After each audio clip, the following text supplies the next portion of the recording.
Hai, saya Wan Zaliha Radi dan anda sedang menonton siri khas A Nation Rises Malaysia di saluran National Geographic sempena Hari Kemerdekaan.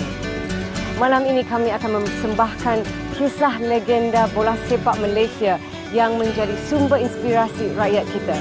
Beliau dikenali sebagai Supermokh. Diselamatkan oleh Syukur. Syukur pada Mokhtar.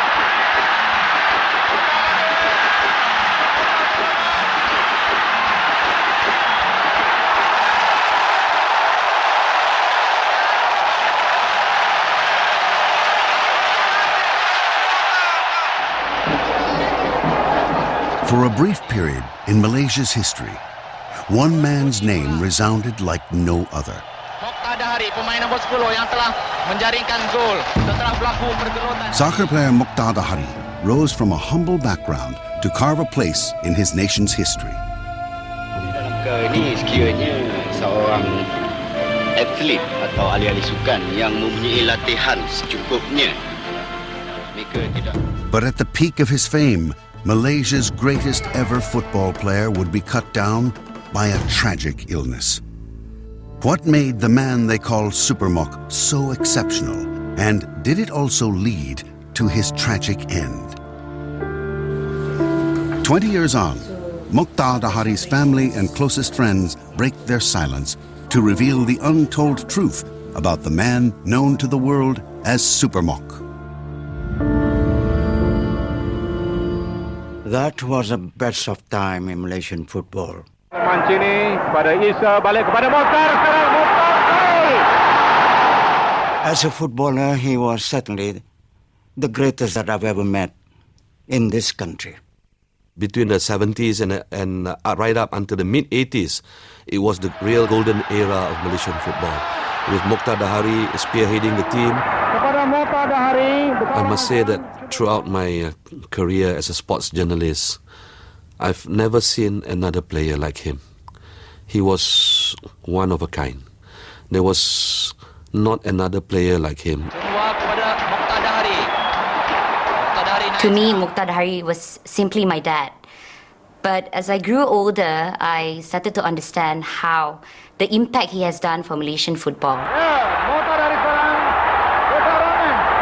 After 19 years, people still remember who is Mokhtar Dahari, what he has done to the country, what he has done for Selangor.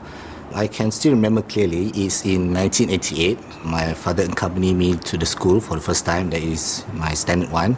Everyone is looking at us, and it is quite an awkward moment for me because to them, he is Mokhtar Dahari, one of the greatest footballer in Malaysia. But for me, he is just a father who accompanied his son to the first day of school. But at that time, I realized that he is a public figure. Every movement of him will be noticed.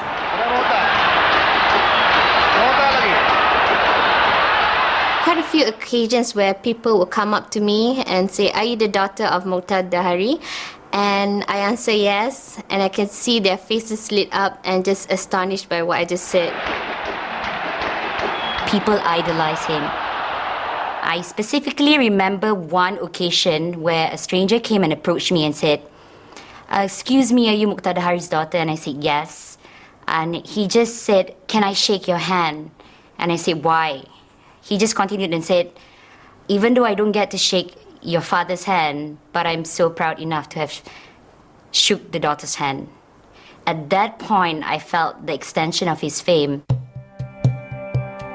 Me and my friends, we grew up idolizing Mokhtar Dahari. And each time when we played two-side football matches and all that, all of us would be scrambling for the jersey number 10. And I've been following Mokhtar by reading about his scoring prowess in the newspapers. And of course, there were not too many matches that were shown live on TV back then. So we had to follow most of the matches via radio telecast. You get to see papers coming up with a headline the next day, Supermokh wins it for Selangor, Supermokh strikes again, that kind of headline. And it became synonymous with football fans then. They would always call him Supermokh, being the superstar that he was. But the man who became known as Supermokh owes his success to something in his humble childhood. From an early age, Mokhtar was different. And now it seems possible that his tragic early death may be linked to the very things that contributed to his success. The first son of Amina binti Syarikan and lorry driver Dahari Abeng, Mokhtar Dahari moved to Kampung Pandan near the heart of Kuala Lumpur at the age of 11.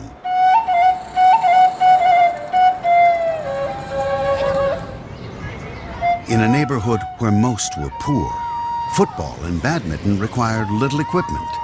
Everyone could play, but Mokhtar Dahari stood out. I can remember when he was small, he used to play a lot of games. He can play football, he can play badminton, sepak takraw, even hockey also he played for the school. Every evening, without fail, he would definitely go to the football field at Kampung Pandan. He played with his friends, neighbors, and then sometimes also he played with those senior players. He was my idol. And then, even when I was a small kid also, I would like to be like him. But I know I couldn't be as good as him because he was very different. He was very different. Mokhtar's early sporting talent won him a place at one of Malaysia's most respected high schools, Victoria Institution. Mokhtar was chosen to play for the school team, and sport was well on its way to becoming his life. He always cycled to school. He will cycle to school from Kampung Pandan to Victoria Institution in KL. I think that was about half an hour journey. When he came back, he always trained. Or sometimes he came back from school and then he rest for a while and then he went back to the school for training.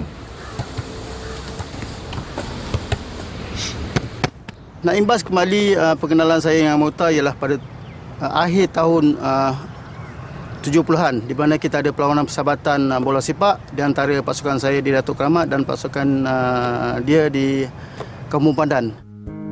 Ridwan Abdullah and Mokhtar Dahari would become close friends. The two had a lot in common. Kami rapat, memang kami rapat. Saya dengan Mokhtar tidak datang daripada keluarga yang begitu mewah. Kalau kami nak bekerja keras, kami ingin melakukan yang terbaik. Walaupun pada masa itu peralatan sukan seperti but bola tidaklah begitu mahal. Pada kalau katakan masa itu, kalau kata RM60 dah begitu mahal pada kami untuk belikan but bola.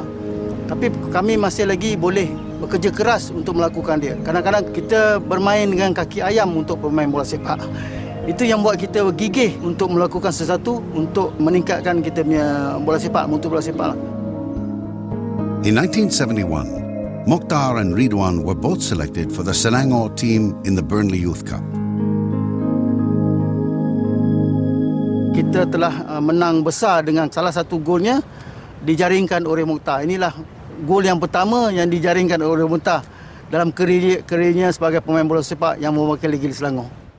Mokhtar's performance won him a place in the Selangor State senior team. Number 9, Mokhtar. He was just 18 years old. Even his long-suffering parents were beginning to appreciate his preoccupation with football.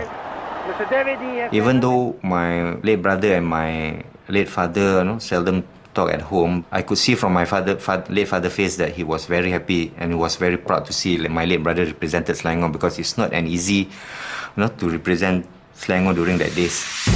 Within months, Mokhtar was named in the Selangor team for the Malaysia Cup tournament. He scored 9 goals during the tournament. 2 months after that, Mokhtar Dahari was playing for his country, scoring 10 goals in international matches in his first year as Malaysian football entered what is widely considered its golden era.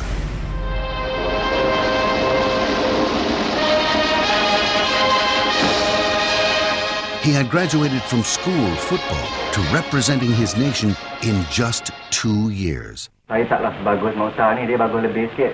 Lah Mokhtar. Yang best sekali semasa pertandingan akhir. Then, just as it appeared Malaysia had a new superstar in the making, the nation's budding golden age was turned upside down. someone stole the motorbike the new soccer star relied on to get to training. And Mokhtar at that time was only a clerk, you know. He was a clerk with PKNS. He wasn't earning a big salary back then. And without the bike, it was like losing one foot of his, you know. He was crippled. Mokhtar announced he was quitting competitive football. The dream of a Supermokh seemed to be merely illusion.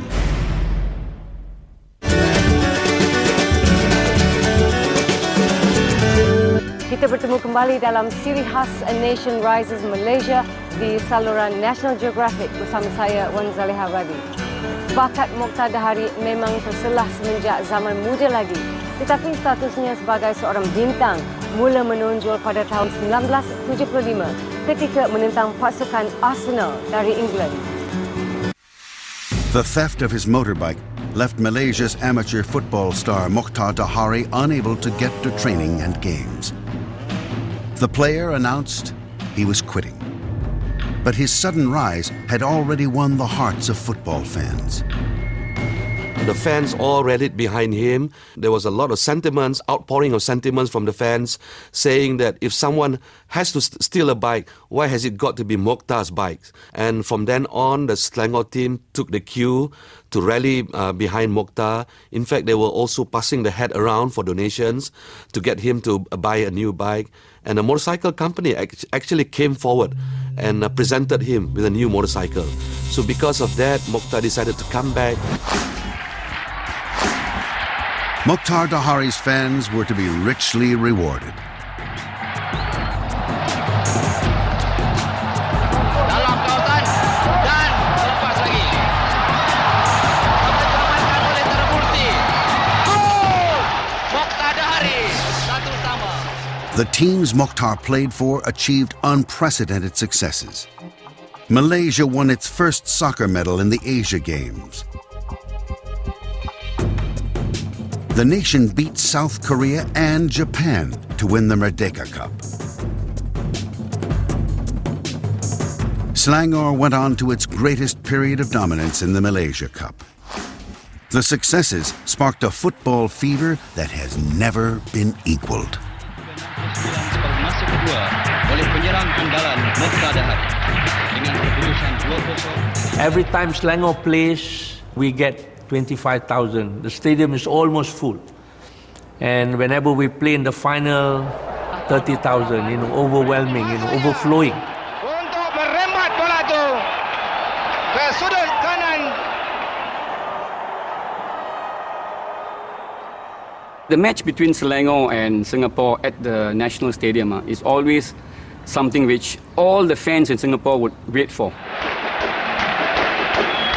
In fact, the tickets for this 55,000 sitting capacity is always sold out 1 week before the game. So the atmosphere here is electrifying. The game starts at 7, but people will come at 3 o'clock just to wait for us to play the game. At one of Selangor's games here, a fan was killed. There was a stampede outside the stadium, people queuing up just to get in. But that's the fervor and the eagerness of the fans to want to get into the stadium to watch the game. The surge of interest had good cause. Mokhtar Dahari scored 19 goals in one Malaysia Cup tournament. He scored 5 goals in one game against the Philippines. 24 goals in international games in 1 year. The boy from the neighborhoods had matured into a veritable soccer machine. As years goes by, I see there's someone special in the Malaysian squad.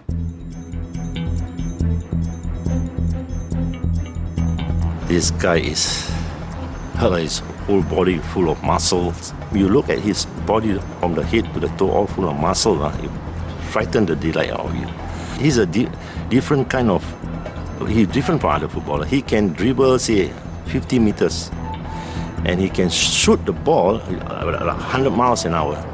He reminds me of Maradona, You look at Maradona and Mokhtar, the build is about the same.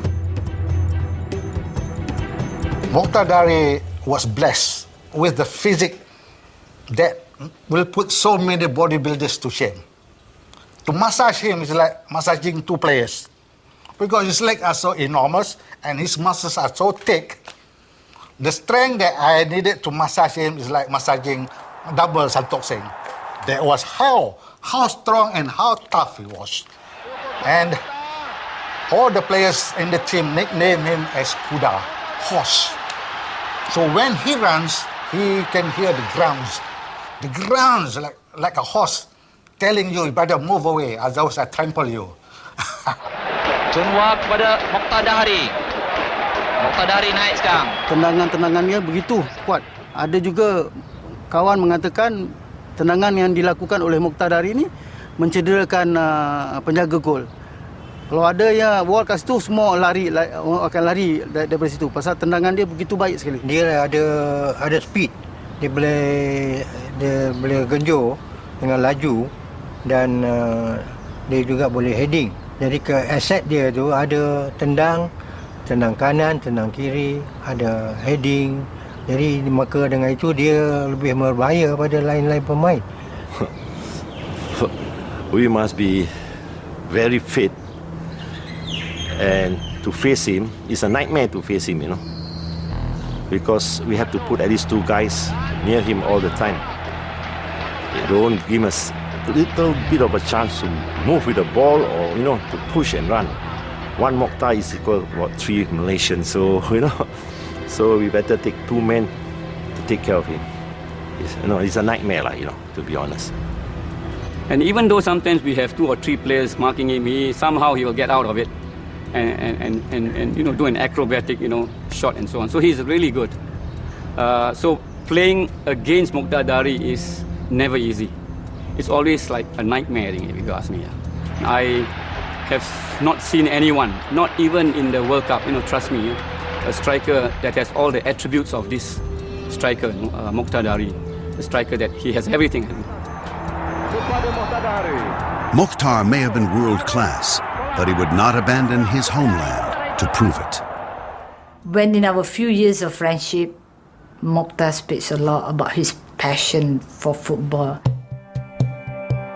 Mokhtar and I met through a mutual friend when he came over to my hometown, Kota Baru, to play a game. I was then 16 years old, and we continued our friendship when I came down to Kuala Lumpur to pursue my studies. In fact, I knew Mokhtar for 7 years before I get married to him. When I commented, are you going to play for another state, since other states are offering you better perks, and he will look at me and say, I live and die for Selangor. I feel that he's a truly Selangorian, Money is not the driving factor, Mokhtar works in the bank. He's not a professional player where full-time football is his job. So he goes to work every morning and then knock off in the evening, goes for training. And he gets an allowance. I think those days maybe about 50 ringgit a day for training. And then matches, when there is a match at the weekend, he normally will get about $200 match allowance. And if he wins, he'll get maybe another 200-300 ringgit. So a month he might be able to make around 2,000-3,000 ringgit playing football. But if he's today playing in a semi-professional league, he probably will be the top earner, maybe with a monthly income of 20,000, playing full-time football. It's not about money, Mokhtar, he never asked me when I was manager for more money, In fact, he says, football is my blood and soul, I will live and die with football. He used to joke with me, Such was the star's passion for the game. Mokhtar put the game ahead of his own health. They give their all. They give their everything. They don't even mind breaking a leg or breaking a hand for Malaysia to win a football match. Every time the games, especially in the final, I ask him, can we win? He always have a positive answer. Sure, we will deliver it to you. There were some nowadays when we ask the players that maybe or possibly one of the game in the final, he was get a high fever. But because he promised, he said we can win, he played. So I brought him to the hospital, and the doctor was very concerned about his health. They wanted to hospitalize him, but knowing Mokhtar, tomorrow is a game against Singapore, so he was reluctant to be hospitalized. Even with the fever, he played a game and scored a goal. There would be another remarkable goal when Malaysia took the field against English club Arsenal. That was a game that will live forever in the memory of Malaysian football. Arumugam pada Isa, ke belakang kepada Mohd Dahari. Mokhtar dihalang oleh Mancini, pada Isa, balik kepada Mokhtar, sekarang Mokhtar gol!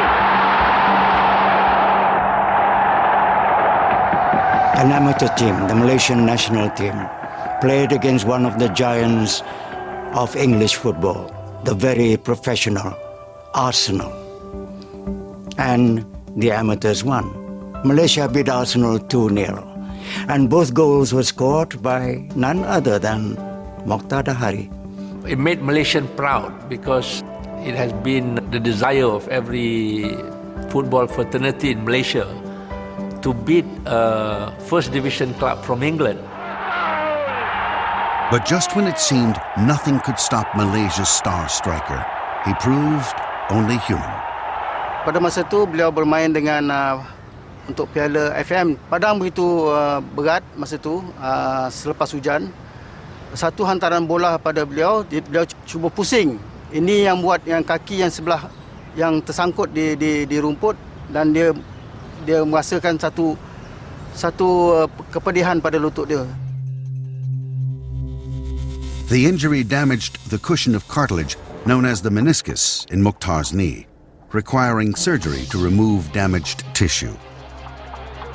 But when he came back with a vengeance, scoring 5 goals in the Southeast Asia Games semi-finals against East Asian superpower Burma. Merdeka Stadium resounded to cries of Supermokh. That name became permanent when the team clashed with star-studded European professionals, England B. In that game, Malaysia was trailing in the first half. Mokhtar picked the ball somewhere in our half and raced through and let go a strike, I think almost 25-30 yards away from the goal. Mokhtar went past 3 England defenders as if they weren't there, and then took a big swipe with his fabled right foot. The ball swerved mid-air and beat Joe Corrigan in the England goal. All ends up. He unleashed a fantastic shot which went past the goalkeeper Joe Corrigan and went into goal. Keputusannya pada masa itu ialah draw. Kita sebagai amateur setanding dengan pemain-pemain profesional di England masa itu. Ini satu kejayaan pada pasukan Malaysia masa itu. Ini satu kejayaan pada kita semua.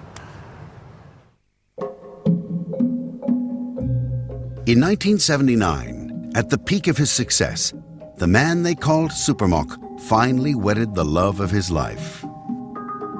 Well, at first, my family objected to our friendship, but somehow rather, Mokhtar is a gentleman.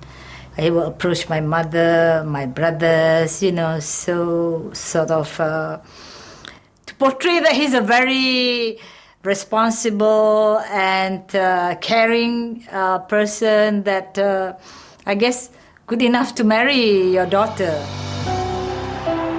That same year, Malaysia won its 2nd consecutive soccer gold medal in the SEA Games.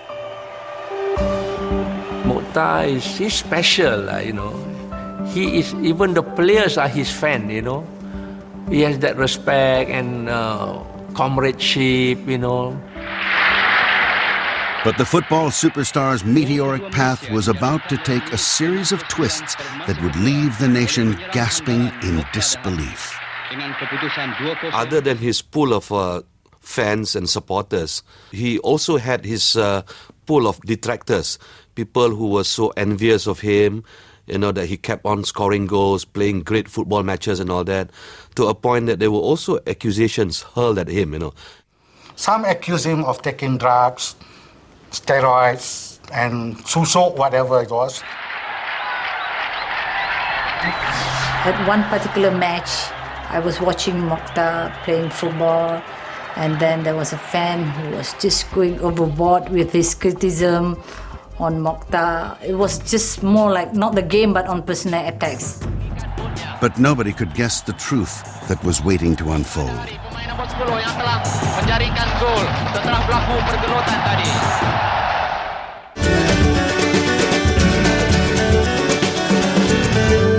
Anda masih menonton siri khas A Nation Rises Malaysia di saluran National Geographic bersama saya, Wan Zaliha Radhi. Pasukan kebangsaan amat digeruni pihak lawan apabila Supermokh bermain. Tetapi walaupun dia raja di stadium, Mokhtar Dahari tidak terlepas dari tumpuan pengadil ketika di atas padang. For 10 years, Mokhtar Dahari reigned as the superstar of Asian football. But dark clouds were gathering over his glittering career. Only now is the truth of the superstar's final years able to be revealed. With the success and worship came suspicion and pressure. And this is the sad thing. When a person of that caliber has that kind of strength, many of these ugly Malaysians, I would say, they doubted him. They accused him of involving in drugs. Or maybe among the Malays they call it suso.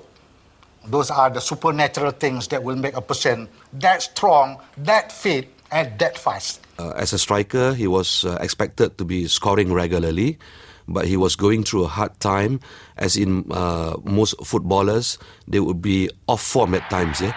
He was being booed at each time he got the ball. Pasukan lawan memang dah tahu kekuatan Mokhtar. Jadi seorang tu akan ikut dia. Rasa-rasa tak boleh, dia tambah lagi satu. Untuk dua orang kawal dia. Jadi mulalah pembina pun boleh cakap lah pasal Mokhtar ni. Dia main tak bagus ke apa, kenapa dia. Dia patut bola tu, dia patut dengan larian, dia patut dengan tenangan, dia patut masuk macam mana. Dia tenang dah tak kuat ni. Jadi orang tak tahu masalah kecederaan yang dialami dia dalam latihan. But not known to too many people, Mokhtar was actually suffering. He had his meniscus removed from both his knees, and he told me one day that at the end of every match and at the end of every training session, and he had to dip both his knees in a basin of warm water, filled with salt, and he would spend maybe an hour or so, just to ease himself of the discomfort in the knees. In fact, he cried, one night, I think Selangor lost in the semi-final. He says he felt sorry for the fans. They were watching the game even though it rains heavily. So he felt that he has disappointed his fans. Dijaringkan dalam minit ke-69 separuh masa kedua. Honestly, he just told me that he loves to see the fan when he scores the goal. That is the driving force behind him. When the fan celebrates, and sort of they celebrate together. That's the thrill that he always gets. So that's why when he loses a game, he gets very moody because he feels that the fan is very disappointed about losing a game. And not only that, his wife and son, who were among the spectators on the stands, were also abused at the end of matches. At one particular match, I was watching Mokhtar playing football, and then there was a fan who was just going overboard with his criticism on Mokhtar. It was just more like not the game but on personal attacks. He mentioned nasty things, and I lost my cool, and I walked to the fan and wanted to pay his ticket and tell him to walk off the stadium. I was very upset, but when I told Mokhtar about the incident, he was upset with me because he feels that I should take the pressure. But while Mokhtar attempted to brush the attacks aside, they took a toll. He told me that he valued his family dearer than any other things in the world, he says. If the fans started to abuse my wife and son, that would be the end of my playing days, he said. And that was a time when he decided to quit. I remember one time, he just picked me up from work. He mentioned that he has resigned from the national team. And I say, why? Why? When? And he says, this morning. I look at him, why? And he says, football is no longer a clean game. I wanted to discuss, but he says, let's drop the subject. I mean, I know that resigning from the national team was very painful for him. But Supermokh would not be allowed to slip away so easily.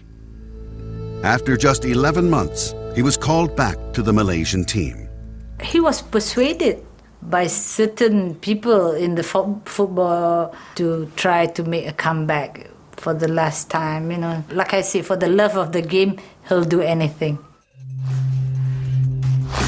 Mokhtar Dahari would go on to captain the national side in the Southeast Asian Games, eventually helping his home state to 10 Malaysia Cup wins in 14 years.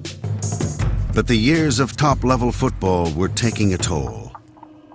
I remember the year was 1986. In 1985, Selangor were beaten by Johor in the Malaysia Cup final. So it was such a grudge match that Mokhtar would want to win at all costs. So he decided that Malaysia Cup final match was to be his last. They beat Johor 6-1 in the final. After the match, the following day, you will find that, people are commenting that he was playing like a 20-year-old. At that time, he was almost 34 years old. That is why Mokhtar, in the minds of the football fan, he's a Supermokh. Dan itulah Mokhtar Dahari. Lepas dia berjaya, dan dia akan bersara dengan berjayanya. I cannot forget, after the game, he came to me, he opened his jersey, he said, it's for you, I'm going to retire. We were too happy when Mokhtar said he's going to retire. We were too happy we won. We not register what he say until he gave the jersey. After a few days, we realized it.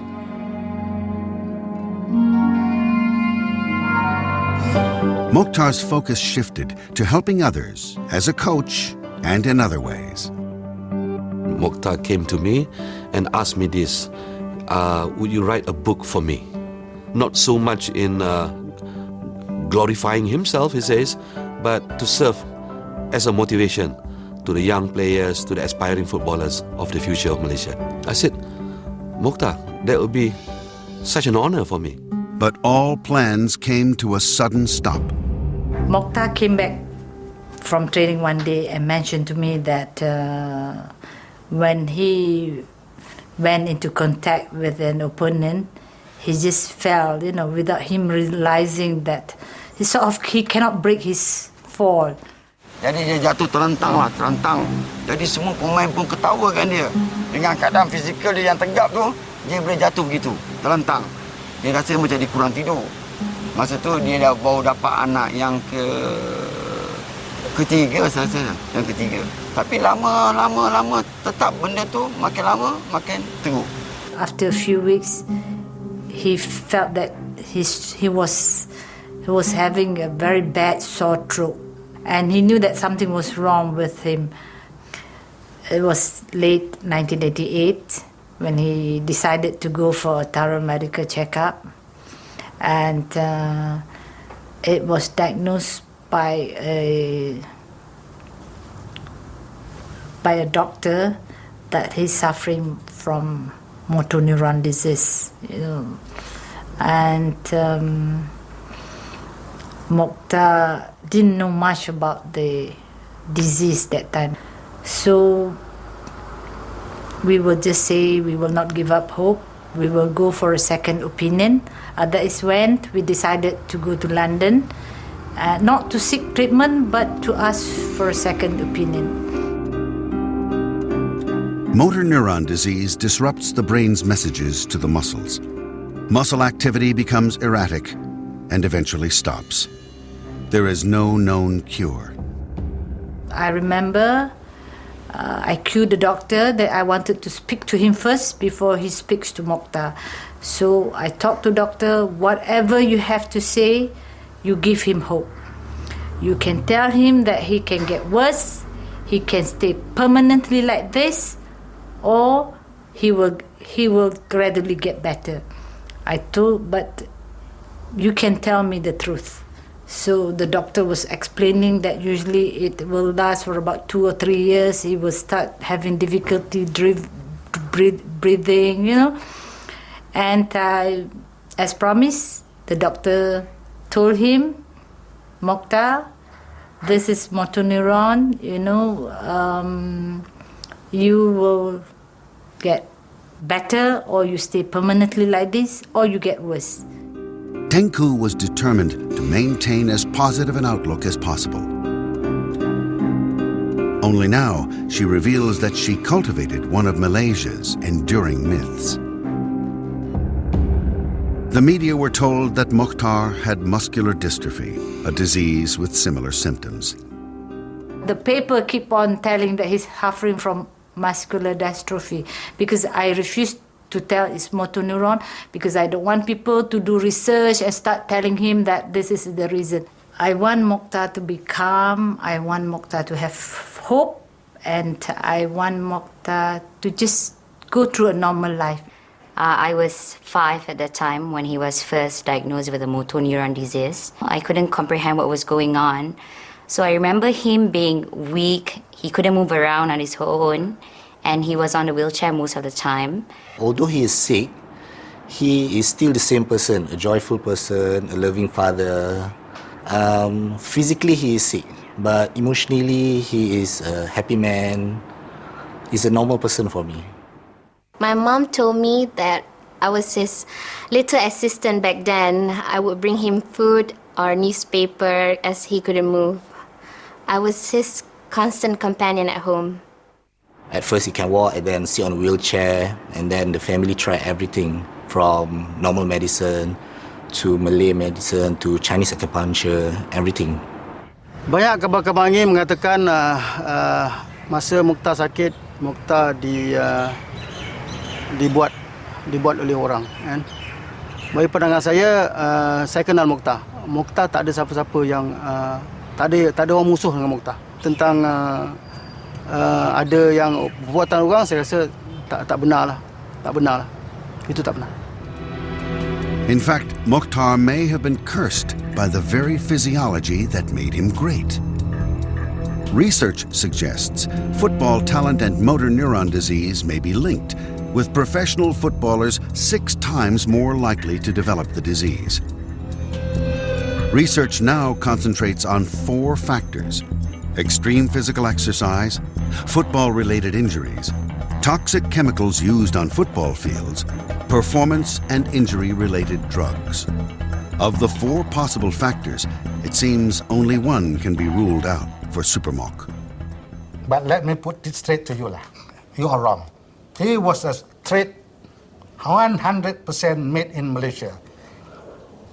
Drug-free, alcohol-free, and nicotine-free. Those are the 3 things that I knew, for one, that he never got himself involved with. The real cause of Supermokh's illness will likely never be known. The symptoms simply worsened day after day, only his will keeping him going.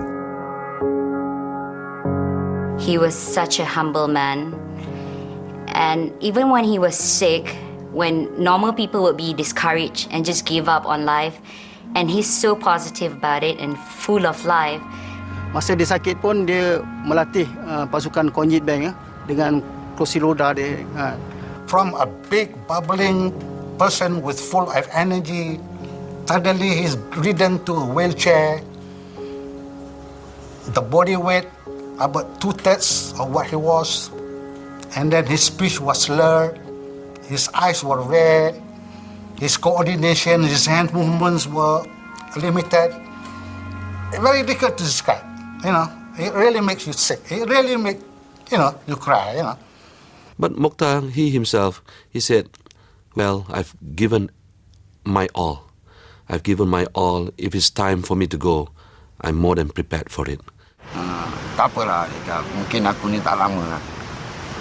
Saya cuba suruh ikhtiar lah, maknanya suruh ikhtiar bubat lah. Cubalah bubat kan. Dia kata, tak apalah, mungkin aku dekat ni lah. He knew. In fact, on many occasions, he tried to discuss with me, should I go, but then I would avoid that question. So I was thinking, perhaps there's something that we can do to really, make him more at ease, make him more comfortable. And that is when the manager of the football team, Dato Mazlan, suggested that he should look for divine intervention. This is where the Mecca trip came in. The devout Muslim, his wife and young daughter made a pilgrimage to Islam's holy city to circumnavigate the holy Kaaba in the sacred journey known as Hajj. He sat on a wheelchair and I push around. But there are places where the wheelchair could not be used. I got to carry him over my shoulder, especially when we go down the steps or when we go up the steps. Well, he ain't heavy. He's my brother. On the fourth day, we have to perform the farewell tawaf, that means to go around the Kaaba. Maybe asking God, maybe if God willing, we'll come back again and so on. But first, they needed to touch the black stone. The black stone is perched at the end of the Kaaba. So it is a desire for every Muslim who went to Mecca to kiss that black stone. You must picture yourself that at that time there were thousands of people circumambulating around the Kaaba. So it was about maybe 30 yards away. I asked him, Mokhtar, do you want to kiss the stone? He said, yes. Okay, let's go. So I carried him and walked towards the stone. We were almost there. But about 5 yards before the stone, my trusted legs gave way. Both of us collapsed. We collapsed, motionless. You look at me and I look at you. Now what? But suddenly, out of the blues, somebody, very big, strong person, pick us up, held our neck together, pushed the other pilgrims away, and put us near the stone. He held Mokhtar by the neck and pushed him to kiss the stone. After that, he pulled back and he pushed by it. I kissed the stone. And when we finished, he wanted to say thank you to him. He was not there anymore. Call that intervention? Well, miracles do happen. So we arrived back in Kuala Lumpur. Everything was satisfied. But by July 1991, Mokhtar Dahari had been fighting motor neuron disease for almost 3 years.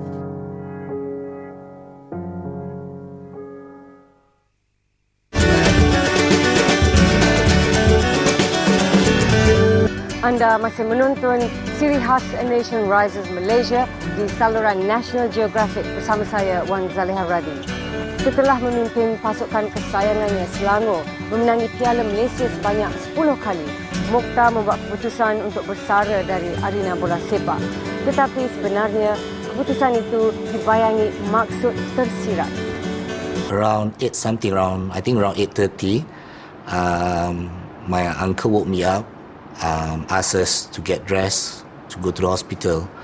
And that time, I complained to him why we need to go to hospital early in the morning. And then he just didn't say anything, just asked us to get dressed.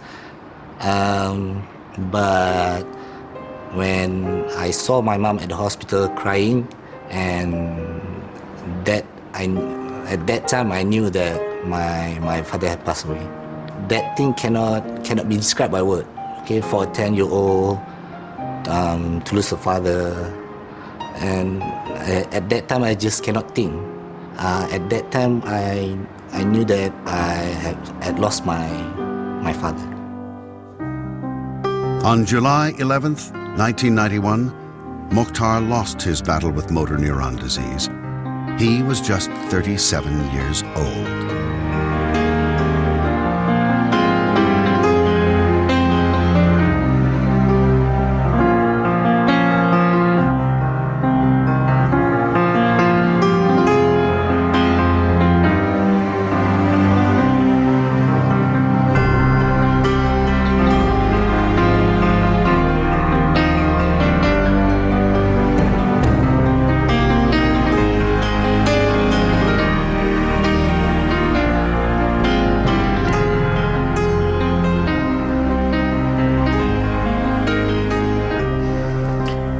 Until today, it is very difficult for me to talk about Mokhtar. But for us, Mokhtar is, whenever we talk, our everyday conversation, Mokhtar's name will always crop up. You know, my children will say, is this Papa's favorite food? And I'll mention, this is Papa's favorite thing, you know. So as though he's always part of us, you know. I do miss my dad a lot. But as I grew older, I know God loves him more and I can accept that. Balik kepada Mokhtar.